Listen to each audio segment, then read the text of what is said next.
Okay, today's topic is something I found on Instagram. There's an Instagram post, and I'll give you a quick summary of what it says, and then I'll talk a little bit about it.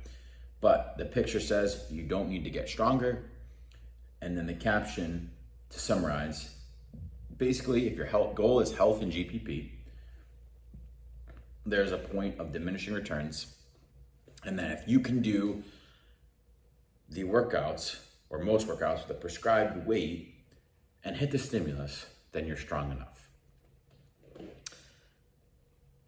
The first thing is, I think I never discourage people from doing more movement, okay? So in my opinion, if you go to 4, 5, 6 group fitness classes in a week, that's fantastic.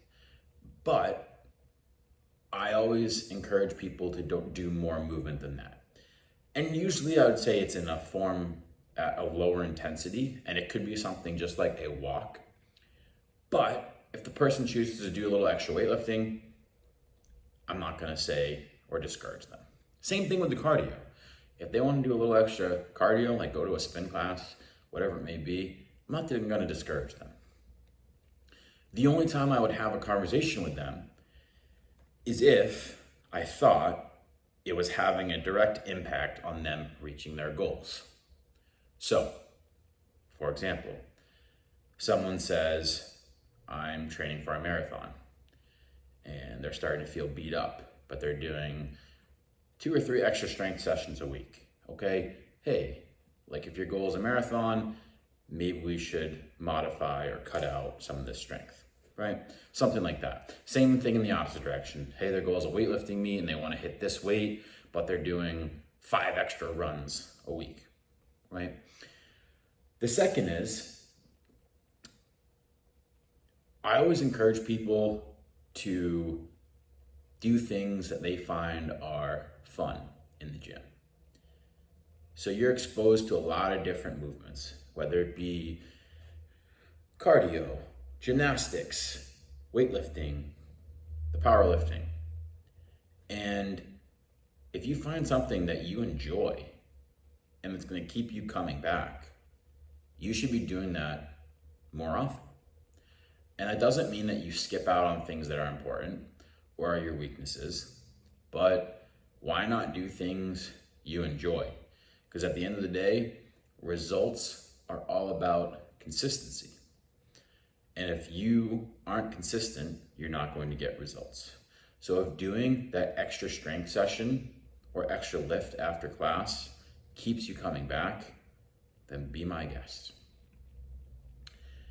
My last point with this is that I think sometimes it always seems to be weightlifting or strength training that people say, oh, you're biasing your training, right? I went through this where, for a little bit, all I did was weightlifting.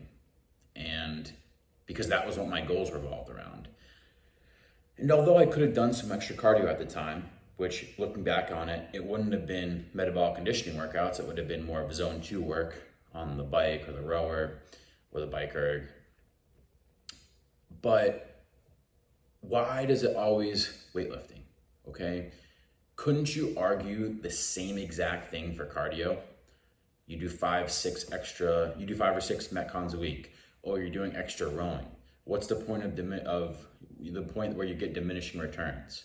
At what point is your Fran time good enough, right? Is it 4 minutes? Is it 3 minutes? Is it 2:30, right? And why are you trying to get that extra 10 seconds when you've done a 2-minute and 30-second Fran? You see what I'm saying? And so if we take that approach to our training, oh, well, that's good enough, we kind of become stagnant, and the whole idea of tracking our workouts becomes pointless. Well, it's good enough. I've hit that 300-pound deadlift. I've hit the 3-minute Fran. I've hit the 7-minute mile. And although I'm not saying that your whole focus needs to be on going faster or lifting heavier weight, that is part of what drives people at the gym, is seeing improvement.